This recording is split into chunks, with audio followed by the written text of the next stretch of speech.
Dom je veliko več kot 4 stene. Je skok na kavč po dolgem dnevu, obisk pred vrati, preberi mi še eno ati. Je pozdrav od krta sredi vrta, nerešljiva uganka, mesto najvažnejšega sestanka. Marles, končno doma. Lepo pozdravljeni. Moje ime je Nina Štajner in dovolite mi, da vam izrečem dobrodošlico v sveži epizodi podcasta Delo in dom. Podcasta, v katerem bivajo teme vezane na kvaliteto bivanja. Današnja tema je zelo pereča in zanimiva. Pogovarjali se bomo o oddajanju in najemanju nepremičnin. V goste pa smo povabili odvetnico Pijo Florjančič-Požek-Vancaš iz odvetniške pisarne Bohl in Matejo Funtek-Derča iz nepremičninske agencije Lux. Lepo pozdravljeni. Pozdravljeni. Pozdravljeni. Evo, imamo danes eno zanimivo temo. Kakšna soglasja človek sploh potrebuje za oddajo? Mogoče najprej dolgoročno oziroma se dotaknemo najprej dolgoročnega oddajanja, pa tudi kratkoročnega. Kakšna dovoljenja in soglasja potrebujemo? Tole lahko mogoče kot pravnica, kar jaz prevzamem. Pri dolgoročnem oddajanju seveda verjetno govorimo o oddajanju stanovanj v smislu bivanja, prijave začasnega in stalnega prebivališča in tako. Tako da v prvi vrsti tukaj ni nekih predpisanih soglasij, razen tega, da če je nepremičnina v lasti več oseb, seveda lastnik pri oddaji potrebuje soglasje vseh ostalih solastnikov, da gre lahko stanovanje sploh v oddajo. Potem so razna soglasja, kar se tiče prijave začasnega in stalnega prebivališča najemnika, ampak okej, to ni več povezano samo oddajo. Pri kratkoročnem to pa je bolj regulirano. Tukaj se obetajo neke spremembe, ne? Tudi, ja. Glede dovoljenj sicer ne. Še vedno potrebuješ izkaz lastništva oziroma izkaz, da lahko razpolagaš s to nepremičnino, se pravi tudi najemna pogodba konec koncev. Stanovanje potrebuje uporabno dovoljenje, spet soglasja solastnikov, v primeru, da gre pa za oddajo stanovanja, ki je v etažni lastnini, se pravi del bloka ali pa več stanovanjske stavbe, pa tudi soglasja 75% etažnih lastnikov z poudarkom na tem, da morajo soglašati vsi mejaši. Torej, vsa stanovanja, na katero stanovanje, ki se bo oddajalo meji, vsi tisti morajo soglašati. Mislim pa, da je to potem že to. Kaj za dodati? Res. Zdaj pri nas, recimo nepremičninske agencije, se ukvarjamo z dolgoročnimi najemi, se pravi 11 mesecev plus. Za kratkoročne najeme ponavadi vse potencialne najemodajalce povežemo z podjetji, s kateri se ukvarjajo s kratkoročnim najemom. Tisti imajo več informacij, znajo jim svetovati in ponudijo cel servis. Tako da vsi najemodajalci ali pa lastniki nepremičnin, ki bi pa želeli, se obrnejo na nas in potem jim mi svetujemo, katere dokumente vse potrebujemo. Pomembna je tudi energetska izkaznica, predvsem tudi stroški, kakšni so povezani, da potem lahko lažje povežemo oziroma najemnika čim bolj seznanimo, kaj sledi oziroma kakšni so stroški. No. Saj pri najemu so zelo pomembni stroški. Kakšne pa so dolžnosti najemodajalca in seveda tudi najemnika? Mogoče samo zelo pomembno je, da se v najemni pogodbi to zelo dejansko zapiše, čim bolj zdefinira. To jaz svetujem tako najemodajalcu kot najemniku, okolikor nas najamejo za to delo v sodelovanju s pravnikom, da čim bolj se definira. Se pravi, najemodajalec mora dati v uporabo stanovanje takšno, da je za bivanje primerno, se pravi, da vsi aparati funkcionirajo, da mu je omogočena tudi normalna uporaba, verjetno. Sej dolžnost lastnika je tudi, da vzdržuje stanovanje in skupne dele do te mere, da omogočajo normalno uporabo tudi enkrat, ko najem že traja. Ne? Tako. Hkrati pa mora zagotoviti, da je stanovanje prosto stvarnih in pravnih napak in da mu je spet najemniku iz tega vidika omogočena prosta uporaba. Ne? Da. Kaj pa dolžnosti najemnika? Dolžnosti najemnika je vsekakor, da izvaja neko normalno uporabo, se pravi, da ne moti medsosedskega sožitja, da ne izvaja posegov v stanovanje, ki so prekomerni, niso potrebni, da je jasno, kdo bo v tem stanovanju bival. Osebe, ki bodo bivale v stanovanju, morajo biti vključene tudi v najemno pogodbo in tam navedene. V nasprotnem primeru je to lahko tudi eden izmed razlogov za odpoved najemne pogodbe, krivdno. Kaj bi še? Da plačuje najemnino, vse stroške, da redno vzdržuje. Jaz bom tle poudarila, da je zelo pomembno, da najemnik pa najemodajalec, da imata pristno komunikacijo, ne? Od samega začetka, ne? Ker vsi iščejo idealnega najemnika pa idealnega najemodajalca. Ne? To se mi zdi, da je ključno, da tudi na začetku, da si, ko se spoznata, da si povesta svoje želje, ideje, ne? Kot najemnik spozna samo nepremičnino, kaj bi spremenil, kaj bi dodal. In da se obveščata, v primeru, da, ne vem, da je izliv vode, da najemnik takoj sporoči najemodajalcu, da je prišlo do tega, najemodajalec spet se odzove na to. Ja. Kako pa je s plačevanjem stroškov? Položnice prihajajo na najemnikov naslov in jih on krije, ali je boljše, da položnice krije najemodajalec in potem dobi povrnjene stroške strani najemnika? To je verjetno pravno gledano lahko razlika. Jaz, naši stranki bi vsekakor, če bi bila ta najemodajalec oziroma lastnik, bi vsekakor svetovala, da naj bo ona tista, ki prejme račune in plača položnice. Hkrati pa to tudi pomeni, da mora na nek način kreditirati najemnika za ta čas, dokler on teh stroškov ne povrne skupaj z najemnino. Ne. Je pa čisto odvisno dejansko od tega, kakšna je ureditev v najemni pogodbi. V bistvu vsi priključki, elektrika, internet, vse te storitve lahko se glasijo položnice neposredno na najemnika in bo tudi on tist, ki bo k temu zavezan, k plačilu.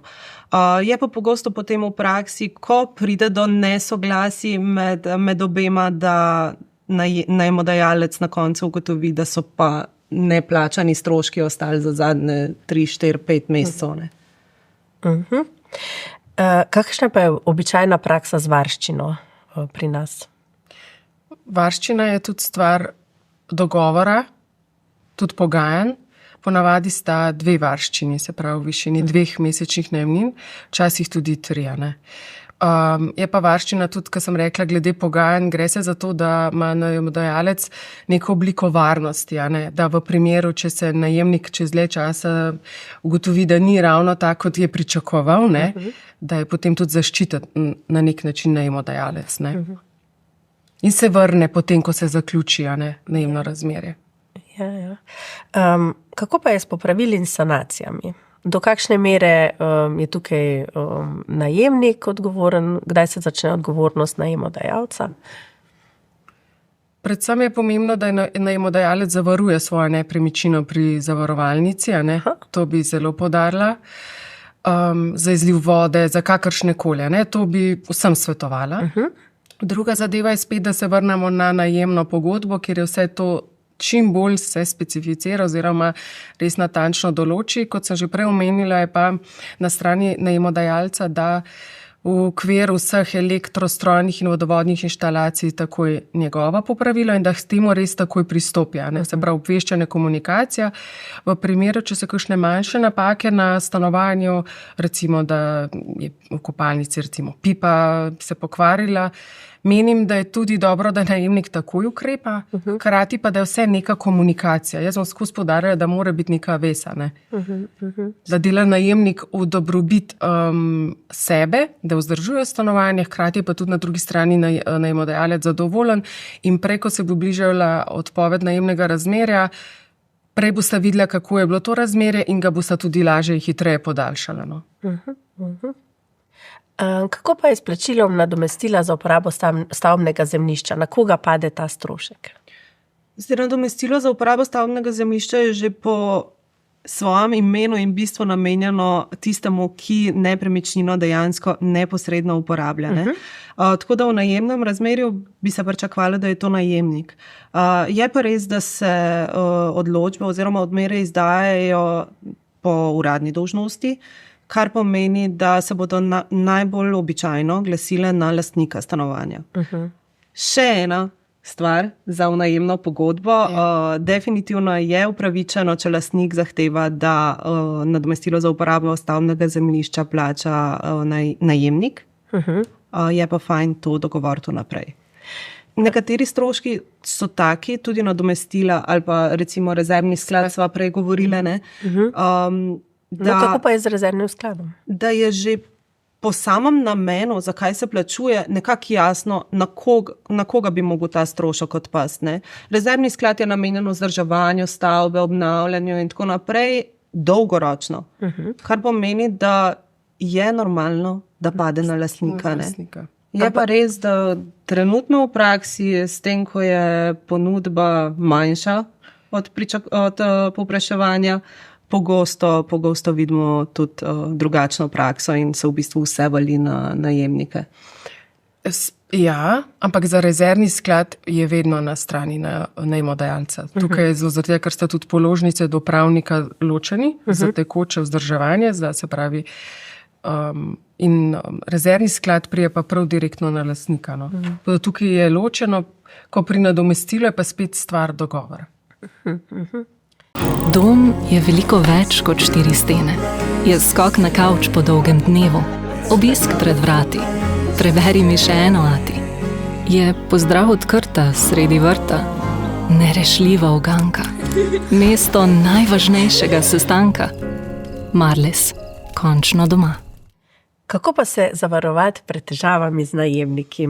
Oziroma, kako izseliti neprimernega najemnika? Omenjata veliko pogodbo, najemno pogodbo, ki pa vemo, v praksi včasih je samo list papirja. Kakšne so? Vedno zakon pozna nekrivdne in krivdne razloge za odpoved najemne pogodbe. Nekrivdni razlog za najemodajalca pomeni, da bo lahko redno odpovedal pogodbo z 60-dnevnim odpovednim rokom.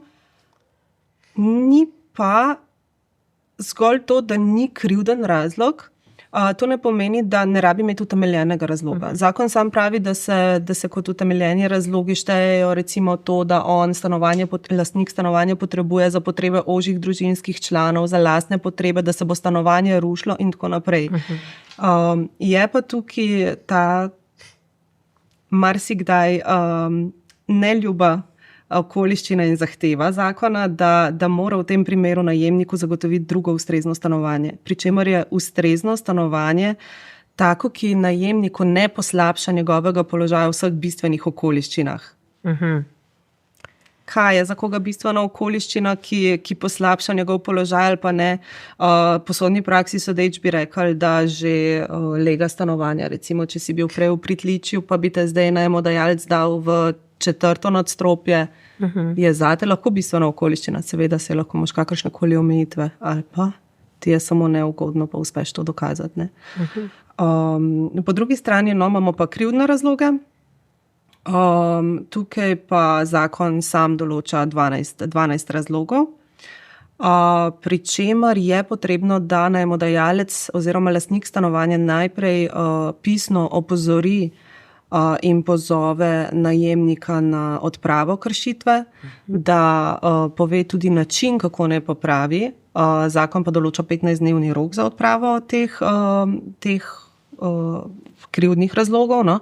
Če razloga ne odpravi, pa sledi tožba. Tožba na odpoved najemne pogodbe, tožba na izpraznitev stanovanja. Tukaj pa je zakon tok, kar lahko razumemo, konec koncev za najemnike pomeni zagotovitev bivanjskega prostora in tudi njihov položaj ni zanemarljiv, čeprav v praksi se nam zdi, da nekako ne moramo zaščititi lastnikov, kakor bi si jih želeli. Ne.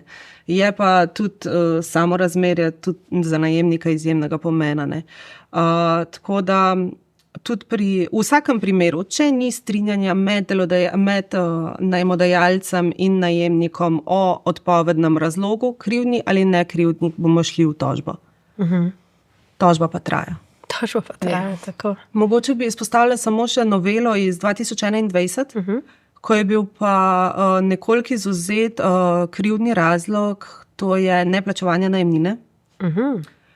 Neplačevanje najemnine je v bistvu zakonsko določeno, da mora najemnik plačati najemnino v rokih, ne kasneje kot v 60 dneh od prejema računa. Seveda pa se z najemno pogodbo lahko dogovorijo drug način plačila in drugačni roki.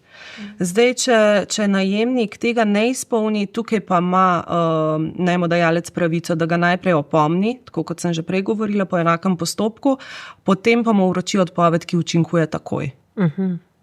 Z vročitvijo odpoved učinkuje, najemnik pa je tisti, ki izgubi pravni naslov, v bistvu ne sme več živeti v stanovanju.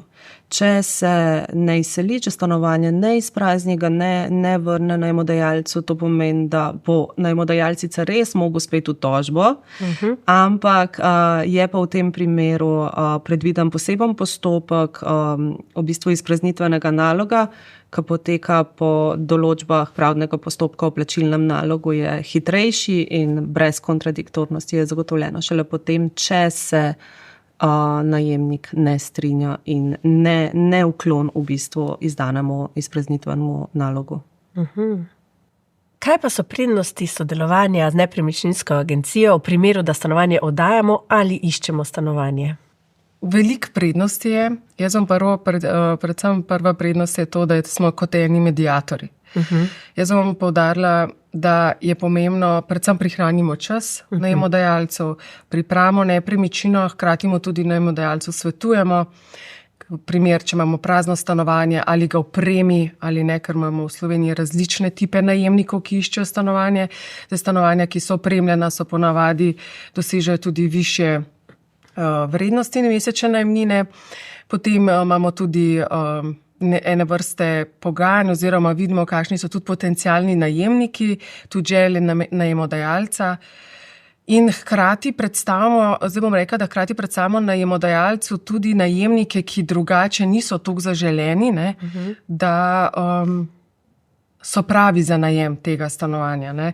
Gre se tudi za to, da je pomembno najemniku predstaviti vse stroške. Bolj smo mogoče tudi natančni. Se nekateri najemodajalci, ki grejo sami v oddajanje nepremičnin, so s tem že seznanjeni. Tudi vejo, kako pravno postopati, recimo, da grejo do notarja, da sklenejo najemno pogodbo v obliki notarskega zapisa.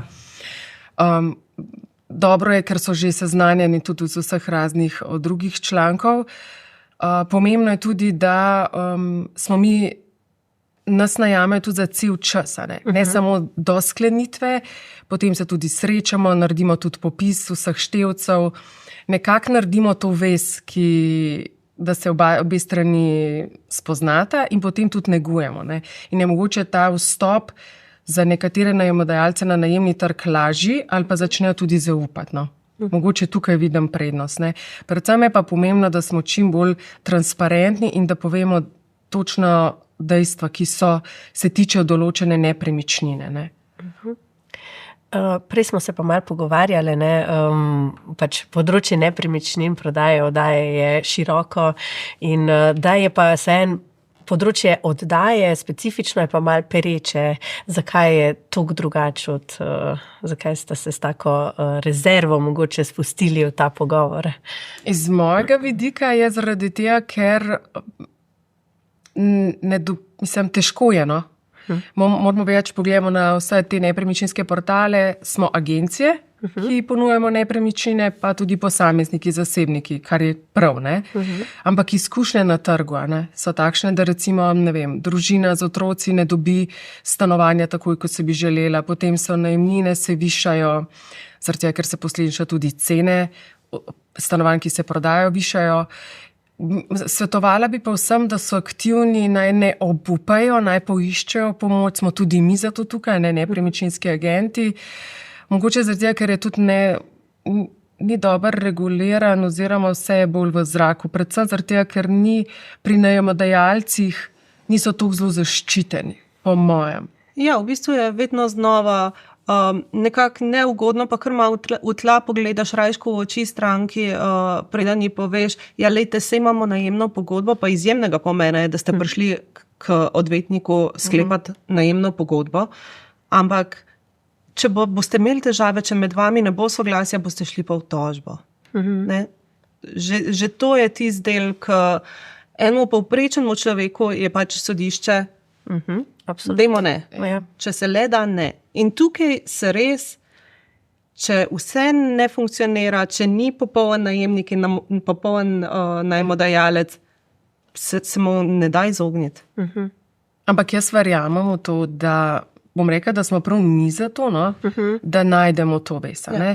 In da so obe dve strani pripravljeni na dogovore, pogovore. Čim več komunikacije, tudi po mailih, zaradi da imamo nek tok, kako se začnejo zadeve, tako kot sem že prej povedala. No? Neko sledljivost, ja. Tako. Pa tudi predvsem to, stranki je treba povezati, se pravi najemnika in najemodajalca s tem, da se pove, ja, ti si tisti, ki oddaja svojo nepremičnino, ja, si delal zanje, si jo drago plačal. Na drugi strani najemnik, vem, si nezadovoljen, ker si ne moreš privoščiti svoje nepremičnine, vem, da bi dolgoročno želel, vem, da bo najemnina visoka. Dajmo razumeti položaj drugega, ne.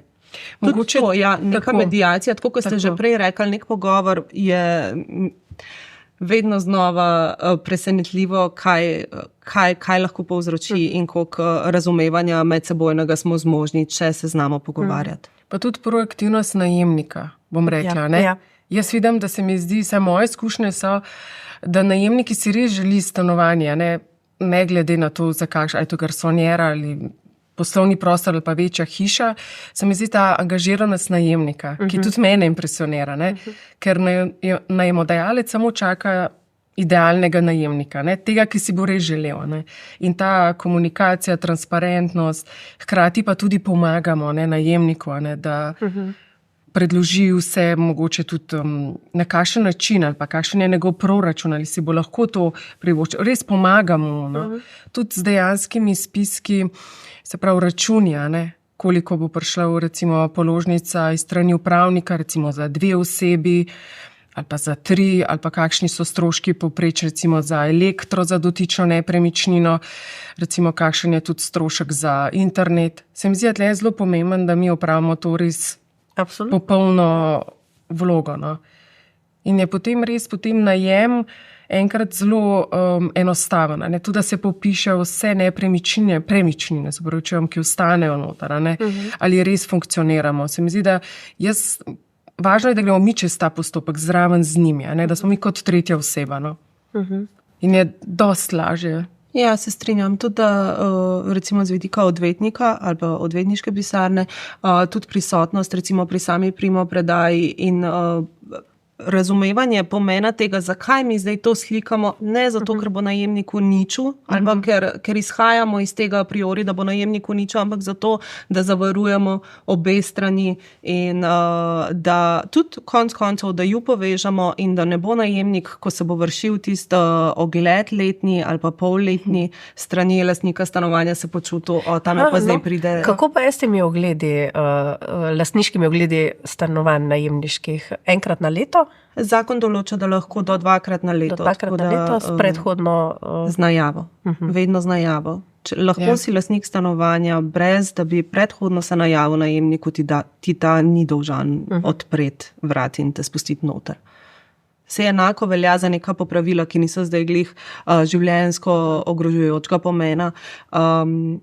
Če se lastnik stanovanja odloči, da bo neko malenkost popravil, pa poslal neke mojstre, je treba obvestiti najemnika, se predhodno najav, drugače spet ne bo dolžan odpreti vrat in spustiti ljudi noter. Spet komunikacija. Ja. Komunikacija. In najbolje pisna komunikacija, če prav razumem. Vsekakor. Pa se mi zdi, tudi na tem uvodnem srečanju, ko je primopredaja nepremičnine, se je potrebno vzeti dovolj časa, da se tudi ena in druga stran spoznata. Imamo pa res primere, ko najemodajalci jih ni tukaj, in res zaupajo potem nepremičninskim agencijam, da opravijo vse te zadeve. No. Na način, da so čim bolj zavarovani eni in drugi. No. Ja, mogoče še na začetku smo kar nekako preskočili spremembe, ki se napovedujejo, predvsem pri kratkoročnih najemih. Tu pa bo zaostritev, ki je seveda pričakovana. Kratkoročni najemi so kar posegali v naš nepremičninski trg, bi rekla. Po nekih zadnjih podatkih naj bi jih bilo 5-krat več oglasov trenutno v Sloveniji kot recimo leta 2015 na raznih platformah za oddajanje kratkoročno nepremičnin. Tako da je nekaj, česar se je treba dotakniti, nekaj, kar je potrebno ustrezno regulirati. Hkrati verjamem, da vpliva tudi na cene nepremičnin in na tele podatke, ki so bili nedavno objavljeni o številu praznih stanovanj in tako naprej. Spremembe se napovedujejo že za letošnje leto.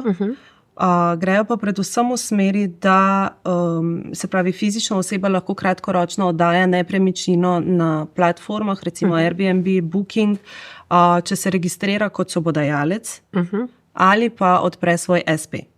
Če se registrira kot sobodajalec, je trenutno dovoljeno, da oddaja nepremičnino maksimalno 5 mesecev v letu. Po novi zakonodaji, po predlogu novele zakona o gostinstvu, bo ta čas skrajšan na 30 dni v letu.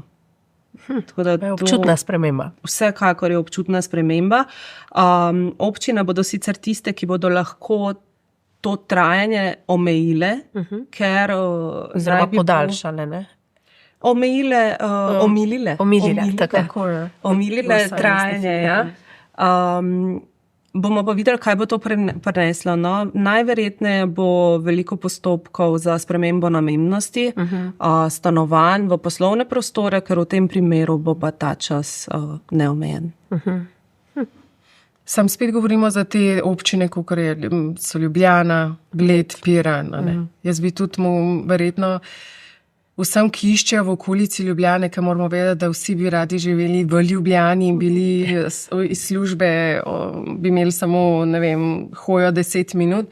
Predlagam tako pri najemu kot iskanju stanovanja za nakup, da gledajo širše. Res to, predvsem, da so aktivni, to je zelo pomembno, da spremljajo trg, da se odzovejo, da pokličejo. Ja, kar hitro se stvari odvijajo. Tako. In naj si upajo. Jaz bom to predlagal. Morajo biti proaktivni. Ne glede, to je zelo pomemben. Pri vseh segmentih nepremičninskega trga to.